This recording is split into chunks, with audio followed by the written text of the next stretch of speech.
And speaking about men, what you've said, Yeah. it brought to mind that lies that they tell men. It is very disheartening. I think last year, close of last year, a friend of mine, an OB from university actually, called me up and told me, Flavia, you really need to talk to you.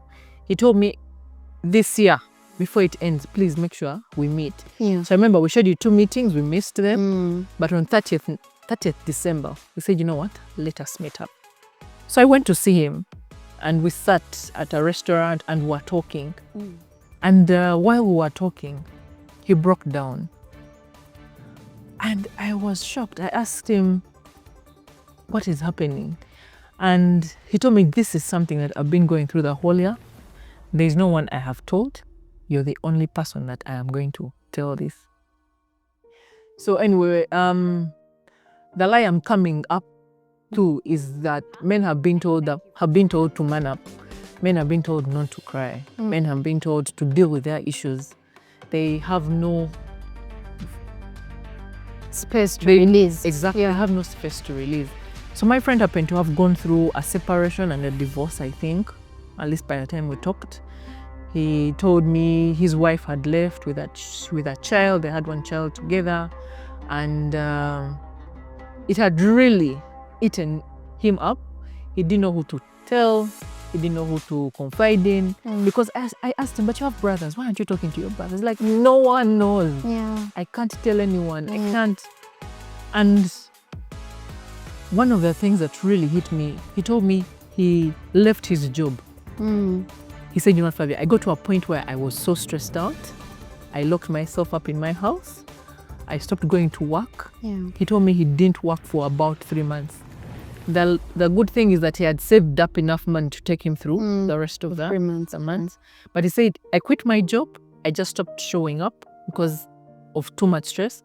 I used to stay in the house.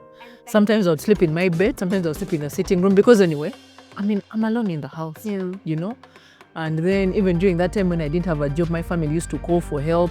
And me who didn't have a job, I was the one sending help to my family members. But I didn't tell them that I was actually not working. So he said that is how he ended up going to bars to watch soccer. So he learned going to bars to watch soccer. The other thing he told me, because, you know, Flavia, we've started talking about stress and all these kind of things. At least I read into your tips and stuff like that, and I follow. He told me he had learned how to swim. It was amazing. But when we were ending this conversation, he told me, Flavia, you're the only person I'm telling this. And I asked him, why are you telling? Why am I the person? And he said, because you've now come out to talk about stress, man. Stress kills. Stress kills. But you see, because of being brought up as a person told that maybe a man doesn't cry, because he told me, no, Flavia, I will be honest with you, I cried. But that was the first time I was crying. I didn't know how else to release and react to what I was going through. So he told me he cried, but he also told me that I don't have anyone to talk to. So men out there, yes, we know. It has been said over and over again, man up. Yeah, a man doesn't cry. Deal with your issues. So they box it all in within themselves, and it kills a lot within them, and they become so stressed. So check on your male friends.